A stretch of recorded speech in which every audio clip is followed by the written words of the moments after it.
నిరుద్యోగ యువకులు తెలంగాణ ప్రాంతానికి సంబంధించినటువంటి అనేక మంది అన్ని వర్గాలకు సంబంధించినటువంటి వాళ్ళు నిత్యం తమ సమస్యల పరిష్కారం కోసం ప్రభుత్వం మీద ఒత్తిడి తీసుకురండి. ఈ ప్రభుత్వం పట్టించుకుంటలేదు, ఈ ప్రభుత్వానికి కనికరం లేకుండా పోయింది. పబ్లిక్ సర్వీస్ కమిషన్ చైర్మన్ దగ్గరికి పోయినా, ఇతర అధికారుల దగ్గరికి పోయినా ఎవ్వరు కూడా కనీసం కనకలిస్తలేరు, సరైనటువంటి సమాధానాలు చెప్తలేరు. మరి ప్రజాపాలన అంటే ఇదేనా? కాబట్టి మీలాంటి నాయకులే ఈ ప్రభుత్వాన్ని సరిచేయాల్సినటువంటి బాధ్యత ఉందని హరీష్ రావు గారి దగ్గరికి వేల మంది అనేక రిప్రజెంటేషన్లు ఇస్తూ ఉన్నారు. ఒక ప్రజాప్రతినిధిగా, బాధ్యత గల నాయకుడిగా, బీఆర్ఎస్ పార్టీకి సంబంధించినటువంటి గొంతుగా హరీష్ రావు గారు నిన్న పెట్టినటువంటి ఏ ఒక్క డిమాండ్లకు సరైనటువంటి స్పందన లేదు. వారు చెప్పినటువంటి అనేక విషయాలని పక్కదారి పట్టించే విధంగా ఇవాళ మాట్లాడుతున్నటువంటి అంశాన్ని మనం ఈ సందర్భంగా చూస్తూ ఉన్నాం.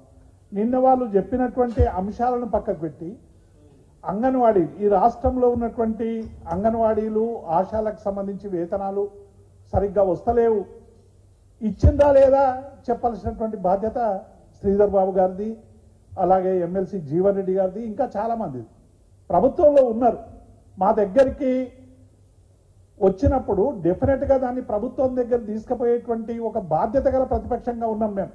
ఇవాళ బీఆర్ఎస్ పార్టీ మా కేసీఆర్ గారి నాయకత్వంలో ప్రజల సమస్యల్ని, ప్రజల గొంతుని సరైనటువంటి రీతిలో వినిపించేటువంటి ప్రయత్నం మేము చేస్తూ ఉంటే మీరు అన్ని ఆ విషయాలు చెప్పకుండా నిన్న శ్రీధర్ బాబు గారు చాలా అవగాహన రాహిత్యంగా ఆశాలని, అంగన్వాడీలని గుర్రపు డెక్కలతో తొక్కిచ్చింది బీఆర్ఎస్ పార్టీ అనేటువంటి ఒక అభూత కల్పనని వారు మాట్లాడడం అనేటువంటిది విడ్డూరం.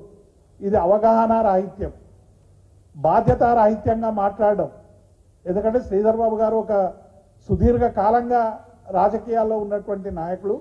వారు మాట్లాడే ముందు అంగన్వాడీలకు సంబంధించి, ఆశాలకు సంబంధించి ఉద్యమాలు జరిగినప్పుడు ఆ ఉద్యమాలను తీవ్ర నిర్బంధాలతో అంచినటువంటి పాలకుల పేర్లు చెప్పడానికి, ఎందుకంటే చంద్రబాబు నాయుడు గారు కాంగ్రెస్తో ఉన్నటువంటి సత్సంబంధాలని, ఎందుకంటే చంద్రబాబు నాయుడు గారికి ఈ రాష్ట్రానికి సంబంధించినటువంటి రేవంత్ రెడ్డి గారికి ఒక సహచరుడుగా అనేక సందర్భాల్లో కాంగ్రెస్ పార్టీ విజయోత్సవ సభలో కూడా గాంధీ భవన్ దగ్గర తెలుగుదేశం పతాకాలు ఎట్లా ఎగిరినాయో మనం అందరం కూడా చూసినాం. అంటే గుర్రపు డెక్కలతో తొక్కించినటువంటి ప్రభుత్వం తెలుగుదేశం ప్రభుత్వం.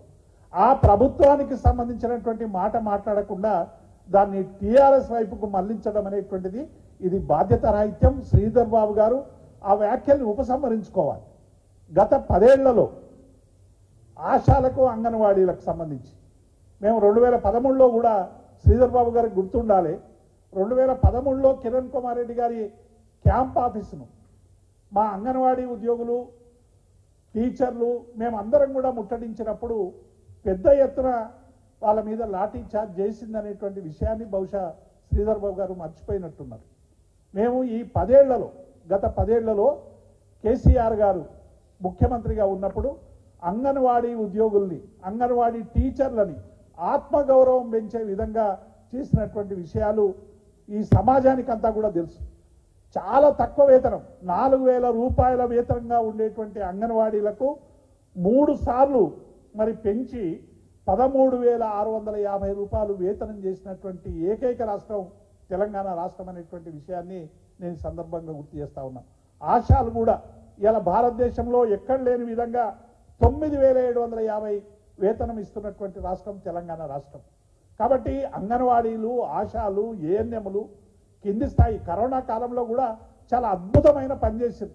ఈ అద్భుతమైనటువంటి పనిని గుర్తుంచుకొని వారికి మరి అనేక సందర్భాల్లో మా గౌరవ ముఖ్యమంత్రికి, ఆనాడు ఉన్నటువంటి ముఖ్యమంత్రి కేసీఆర్ గారు వారికి ఇంటికి పిలిపించుకొని, ప్రగతి భవన్కు పిలిపించుకొని 3 సందర్భాల్లో కూడా చర్చలు జరిపి వారి ఆకాంక్షలకు అనుగుణంగా